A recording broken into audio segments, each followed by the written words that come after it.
Hi, I'm Dustin Lukey. And I'm Candace Price. This is another edition of Hometown Conversations. We're working to bring together community members to talk freely and openly about ways we can make effective, positive change in our community. Yes, we want to be a platform of education, understanding, and empathy.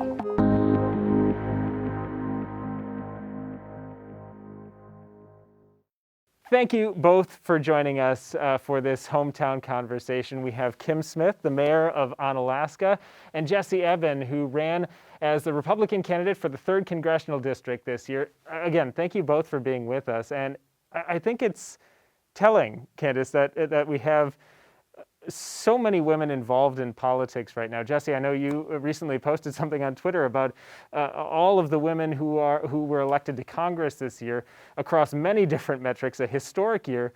We have 6 out of 7 Wisconsin Supreme Court justices right now as women. How empowering is that to look at that, for both of you being involved in politics? Yeah, well, thank you for having us. We really appreciate it and to have this conversation. And it is exciting. At this point, we have 141 women that were elected to Congress, again, historic. And I think what's so empowering about it is that it encourages women who maybe have questioned going into the public sphere or running for office to say that this is possible and that you will be accepted and you can run a great campaign and you can be elected. And I think that's the empowering part. It's just seeing people in a place that you want to be and then know that there's a path to get there. Yes, and thank you for having me. I really do appreciate it. Since I've in the process of becoming the mayor of Onalaska, I think I hadn't thought a lot about being a woman and being involved in government. I was just kind of more focused on local issues and what I could do to make a difference. And as I've became more involved over the years and now being mayor, I understand how critically important it is for me to be a good mentor and a good role model for the next generation, so that younger people coming up can realize that you just need to be involved, you need to be passionate, you need to find ways to serve your community, and it can be done. Yeah, and to your point about young people getting involved, we had this really neat national contest where students were able to decide the electoral map and predict it. And only 4 students got it right. And one of them was a local young woman who did say that before that she wasn't interested in politics at all. She had 0 interest. And then after winning, she decided that it was a big interest for her. So I'm curious, why politics for both of you? Well, I hate to say I'm involved in politics. What I like to say is I'm involved in local government. I am doing my part to try to make my community better. And I think all of us have that in our heart, that that's something that we want to do, and we each have to find different ways to find that pathway, as you said. For myself, I had a job early in my career working with the Wisconsin Conservation Corps, and I worked in the Onalaska parks. So I became very knowledgeable about parks and recreation, which when I moved on to a different job, that I had already built relationships within that department in the city of Onalaska, and they asked me to come on and serve on the park board, which is something a lot of people at that age, just out of college, a lot of women would not have chosen to do, because I was just out of college, I'm starting my career, I'm married, I have a young family. Adding another thing to my plate, in addition to all that, was a lot. But I think that we need to realize that it is important to find ways to serve whatever works for you. And when we are young women, especially raising families and starting careers, it doesn't all have to fall on you. Other members of your family and your community can help take some of those burdens so that you can pursue service to your community as well. Yeah. I love how you talked about service, because that's really what drew me into running for office as well, and being driven by service. And similar to Kim, I worked in local government, and you learn so much just at that local level of seeing how you can have an impact and seeing what people's concerns are and wanting to help and better things and better the community and better things locally. And really personally, my family has a long history of being involved in public service. My great-grandfather was a Republican state assemblyman, but family on all throughout, cousins, aunts, uncles have served on school boards, on city councils, as mayors. And so that drive, that persistence to serve a community, to better it, whether that's an elected position or not, is something that's really ingrained in what I grew up with. And so whatever position I've been in, I've wanted to serve to better a community.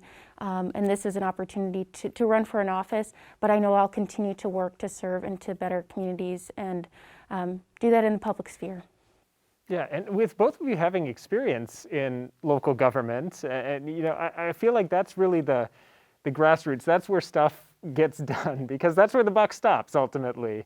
We look at when it comes to an election, we look at some of the higher profile races, but how do you get stuff done at the local level? I mean, everybody comes in with different ideas, but it seems like city councils, local governments get stuff done. How is your experience with that played out, I guess? Well, in most local governments, it is a great opportunity for citizens to have a real voice in things and to know what's going on. I think at the higher levels, people tend to not be as aware. Sometimes maybe the bills that are passing through are very complex and you can't understand all the details of it or the long-term ramifications. Whereas at the local level, we're dealing with more single issues that we're able to discuss one at a time and break those down into their parts and evaluate. I think probably some of the best things that we can do is have very concise local ordinances and procedures for ways that we go about doing things, so that normally everything can pass along through the regular system without there being the need for a lot of public input, unless some changes occur where now it's time we need to decide what to do. But easily people can have input, and we have a committee system where issues pass first to the committee, where citizens can have input. They pass on a recommendation to the council. Once again, community can have input, and ultimately the council will decide how the city will react. I mean, that's why it makes it so important for these local offices in Onalaska, it's a city council, to to be representing the community at whole. I'm very happy to say that right now 2 out of the 6 council members in Onalaska are women. So we have a more diverse outlook, and we also have some younger people than what we have had traditionally. I remember when I first started serving on council, I was by far the youngest person, probably by at least 20 years, and I was definitely the only woman for many years. There is one other woman that has served with me for quite a while as well. So we're fortunate that way, where the look of our council can reflect the look of our community, at least in some regards. Yeah, I think at local government you can see good government in action, and that's what I got to experience working in local government and public relations. That's a lot of communication, but you see the constituents, the residents, be able to voice their concerns, and that the council or whatever board is listening to them. They're hearing them. These are their neighbors. These are people that are participating in the same community that they are and have the same concerns. So there's so much opportunity to be heard at the local level, to create so much impact as a resident and as a elected official as well. There's so much that can be done, and a lot of what we feel in our own community is by our local elected officials. Those are the biggest things we see and feel, and that determine our quality of life and where we choose to live. And a lot of people get their start at that local government level because there's such a strong impact, and you get to be involved in so much. I look at one of my role models, the Honorable Margaret Farrow. She started at the local government level on a committee, and then was elected, and then was a state assemblywoman, and then a state senator, and then was appointed to lieutenant governor, and then continued to serve on the UW Board of Regents. Someone who's just so committed to public service, and it all starts at that local level. Yeah, and I think continuing on with that, when we were talking about pathways earlier, as she said, she had examples in her family of people that had served in leadership positions in government, and people that don't have that. Another pathway is by serving at the committee level in your local communities, and that's what I encourage people to do, both old and young. Ask me to serve on a committee.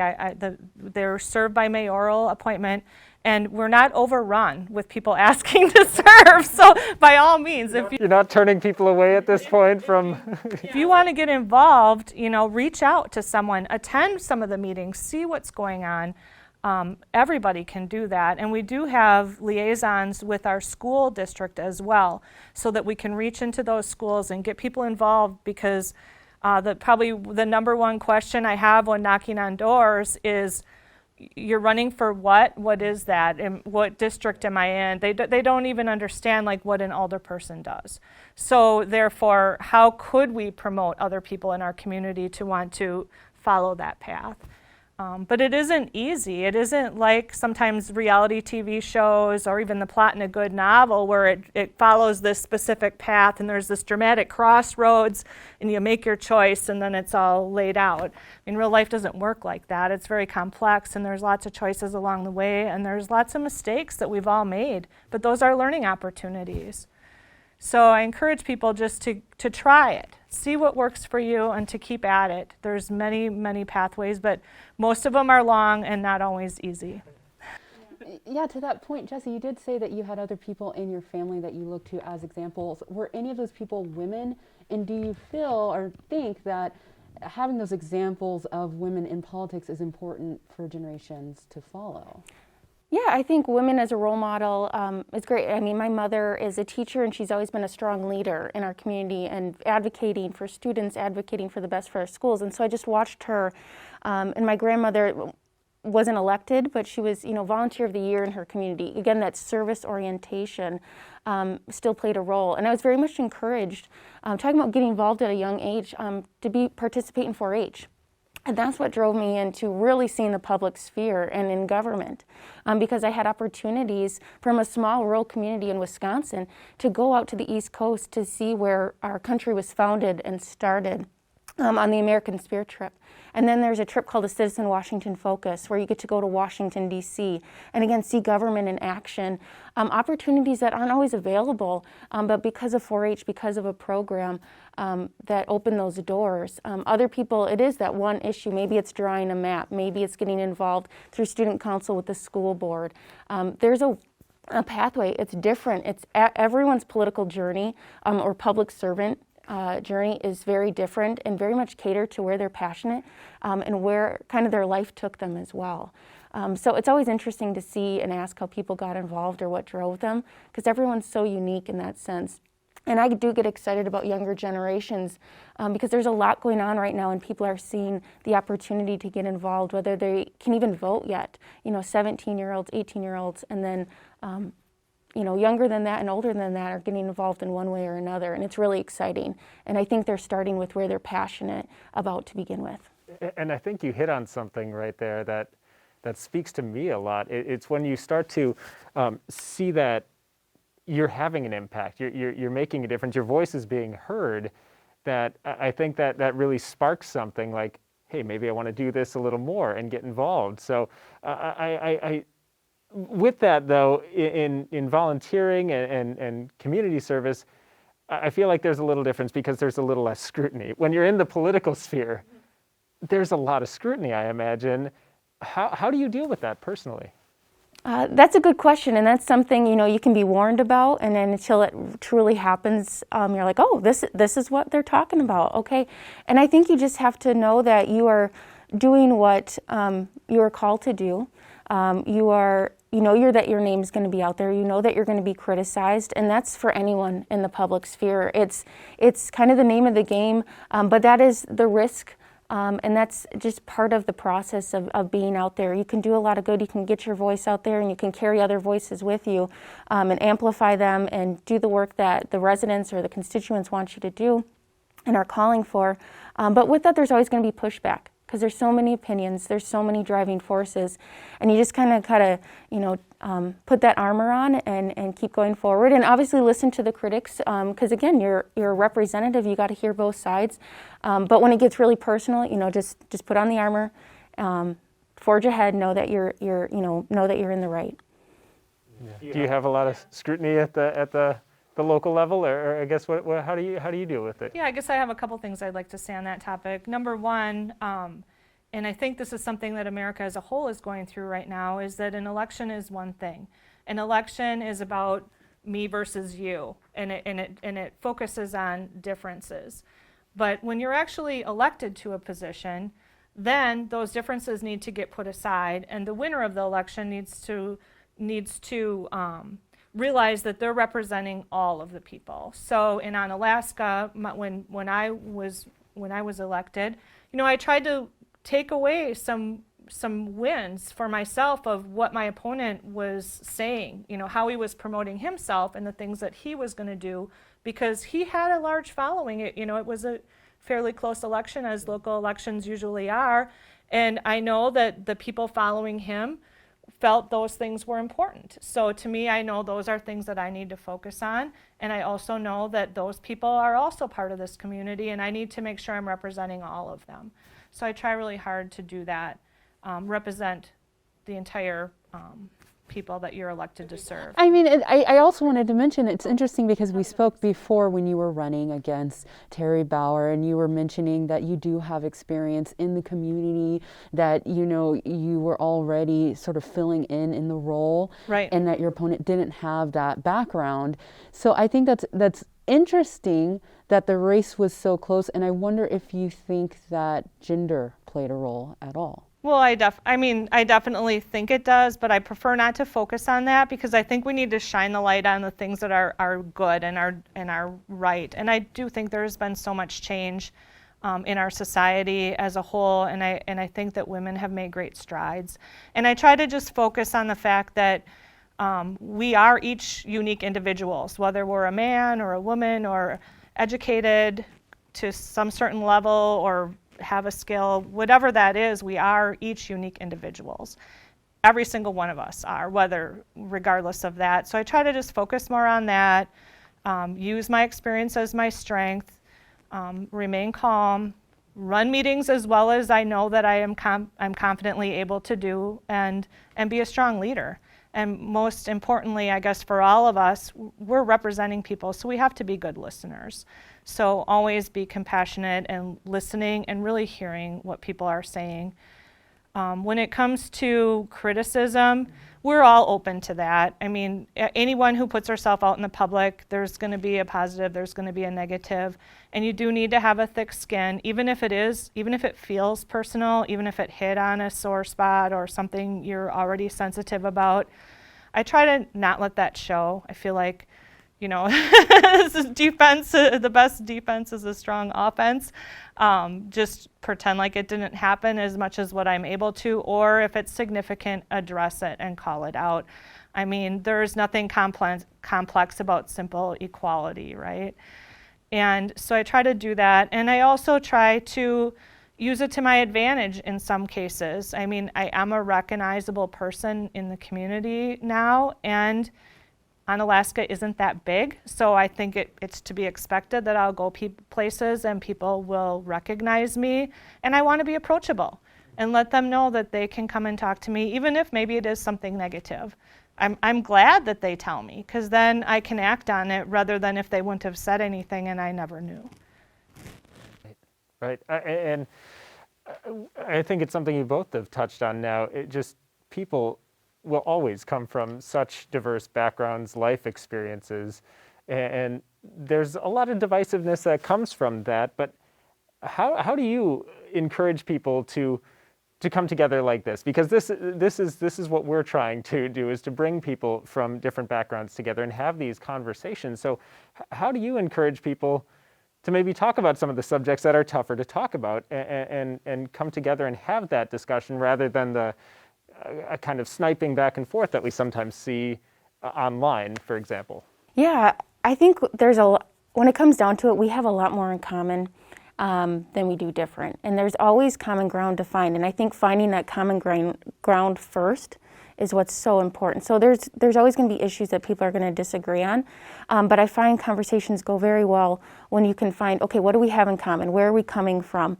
What's an issue that we do agree on? Or maybe we agree on an issue, but we disagree of how to solve the problem. So there's so much commonality, and again, I think that gets lost in social media and our virtual world that we are in right now as well. I think that's made things a little more tense because we aren't able to have these one-on-one conversations. We aren't able to get to know the human behind the voice and where people's background. Like Kim said, we're all unique. We're all going to have, whether we're running for office or we're voicing a concern. But I think there's always room to grow, to learn, to listen with someone that disagrees with you. And I've had great conversations with people who think that we're going to disagree right away, but you go in finding commonality, and there's so much strength in that, and that's what's that's so great at that local level, at all levels. There can be any commonality with any two people. But that has been, I'm just going to push on that a little bit, because that's been criticized, because what we've seen in our political sphere lately is finding that commonality with a specific base, which then can create more division. And so we're seeing that more and more, where people are saying, well, yeah, I have this in common with you, but that's to say it's us again versus them. So how do you push against that and create a unifying front? I think that a lot more unifying goes on than what's portrayed on social media or what we as the public always see. There's a lot more behind the scenes that, say at the federal level, a lot of these elected officials do get along no matter what party they are in. They've known each other, they are in committees together, they work together, but that's not what's always portrayed in the public. So we need to emphasize the commonality. We need to emphasize these bipartisan issues, or where we all agree on and we want to solve a problem. So I think what we highlight, what we emphasize, what we talk about is that unifying message, and just really trying to focus on that instead of the division. And local offices are not partisan. So we deal with more single issue type things, such as, maintaining the streets, the frequency of different things with refuse and recycling, fire and police service, things that everybody can relate to. And I guess maybe something that has been politicized is with the police service. That is something that, as the mayor, I directly oversee the police department. And I know that we already, before the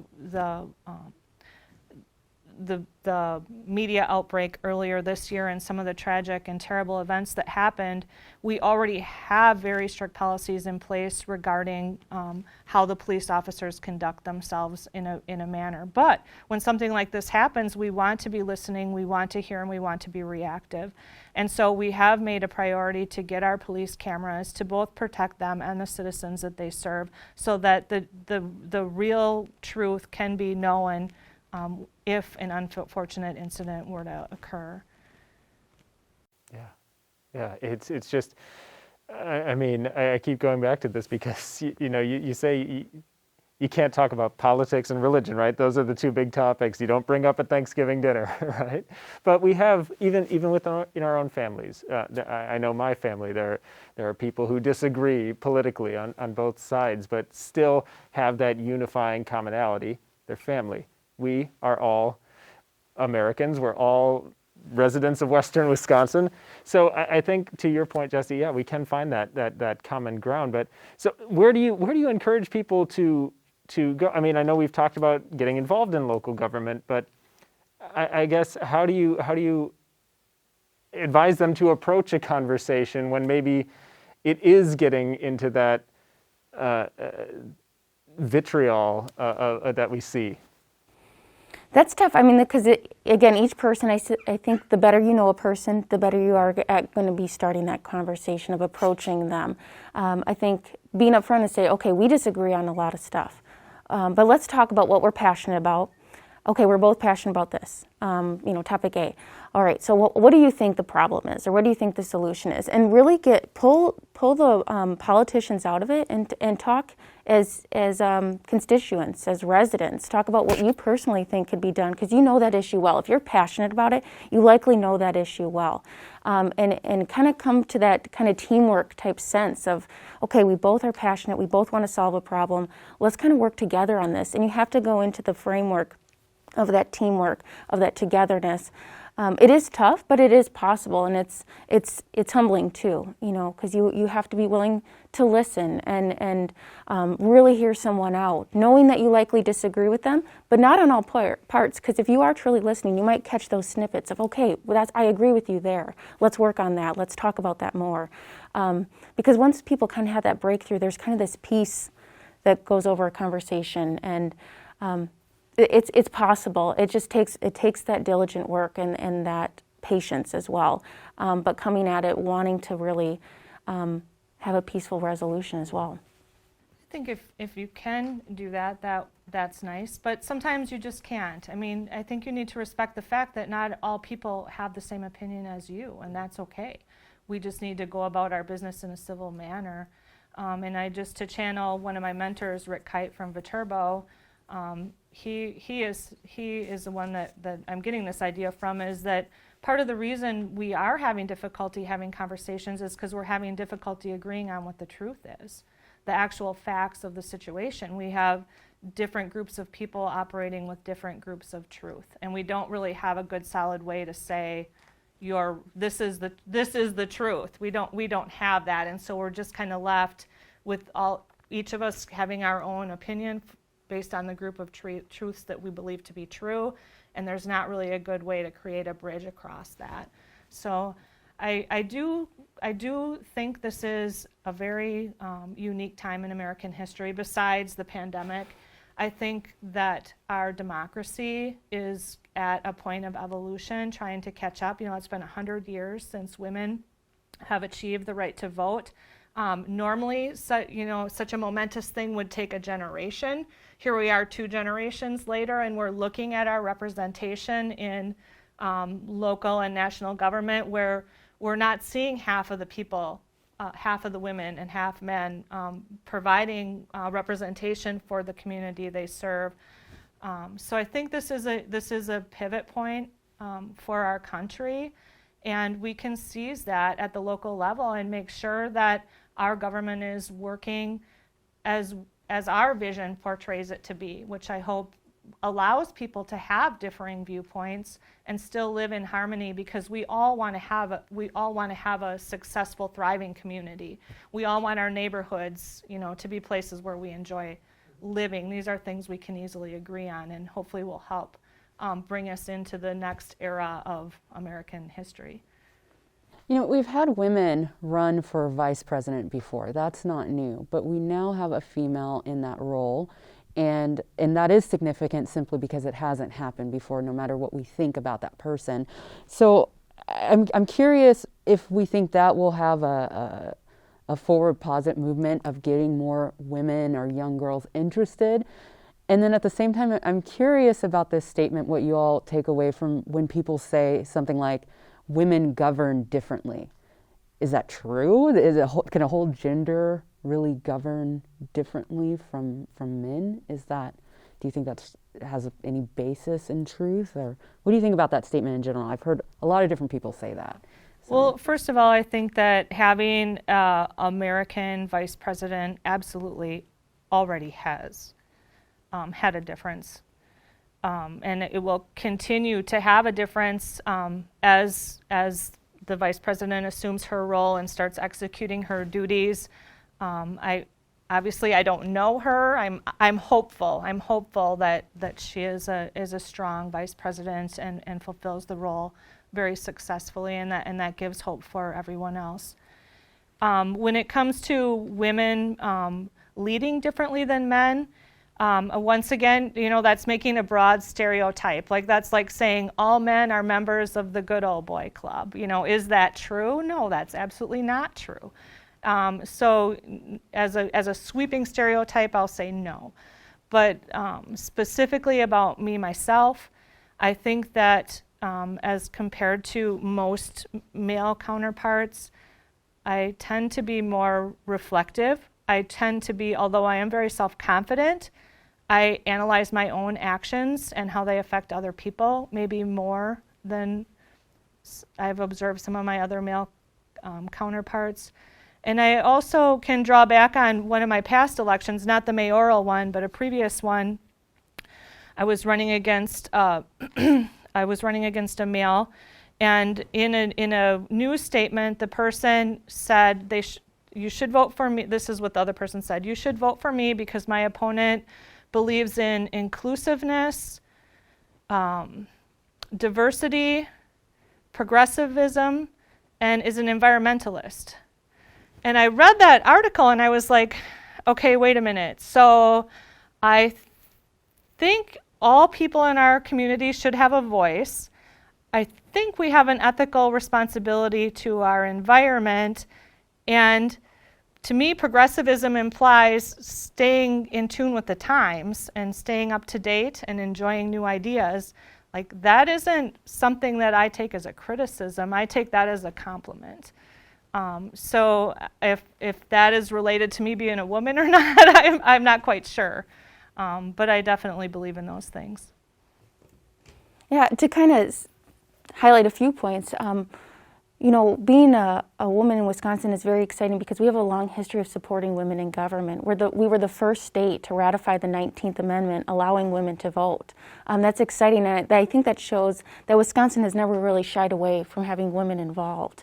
And, you know, we had, in 1989 is actually when we hit a peak for women elected to the state assembly. We had 33 women, 4 to the state senate, and we've stayed around that number, which is great. I mean, again, that's a third, 33 in the assembly, that's a third of the assembly representatives.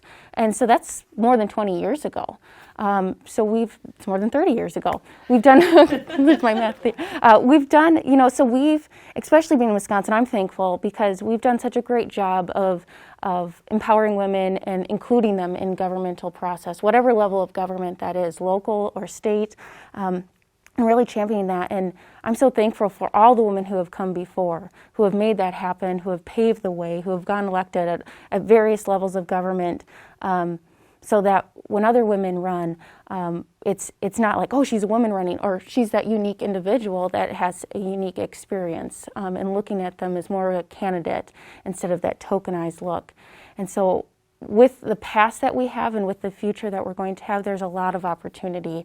And I'm just so proud to come from Wisconsin because of that, because that's never really been the barrier here.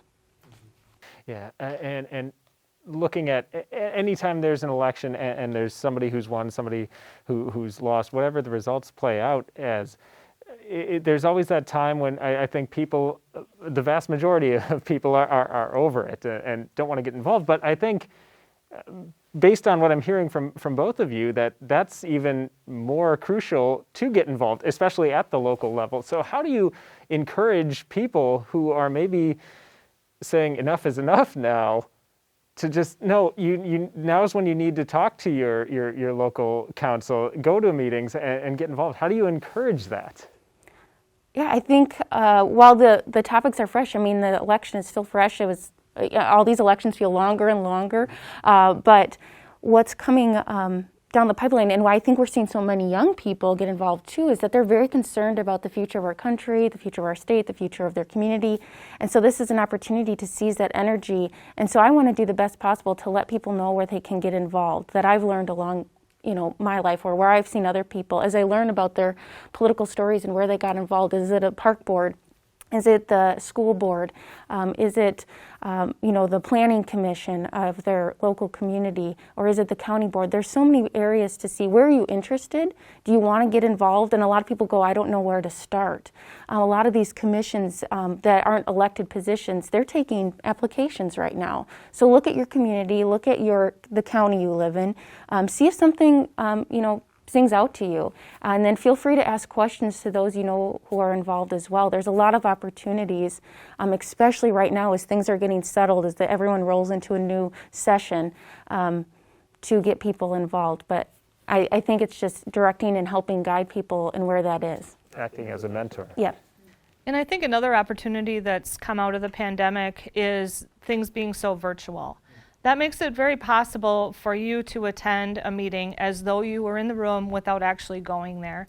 And I know that is, like, that just simple part of it is something that inhibits a lot of people from attending meetings. They're very uncomfortable. They're not sure what building they should go to. They're not sure what room. They don't understand the flow of the meeting agenda. They don't know if they're allowed to speak. There's just all these huge unknowns.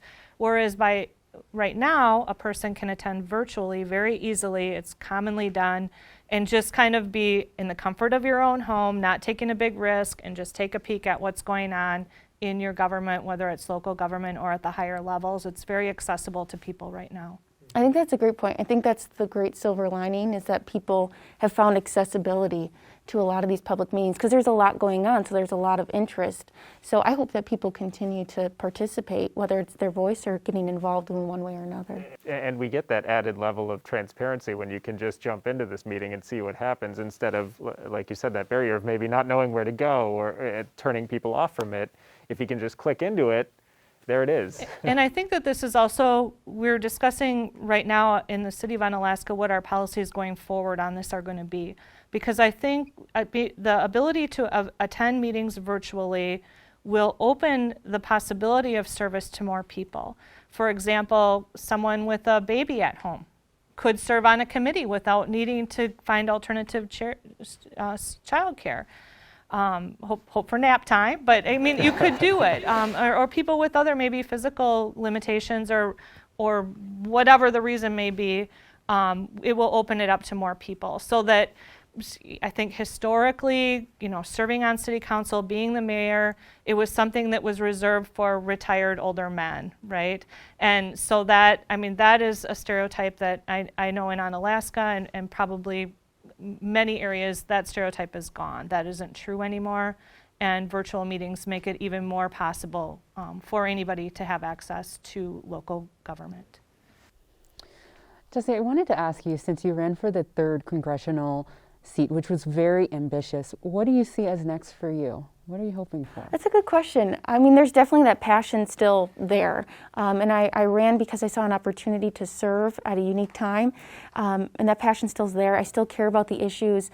When you're covering 18 counties and you're hearing from so many different people, regardless of party, of what their issues are, what they're passionate about. And I mean, you still want to help in some way or another. So I still want to be involved. At the grassroots level especially, that's where a lot of work gets done. It's where you really are attuned on the ground of what the issues are and what the solutions are too.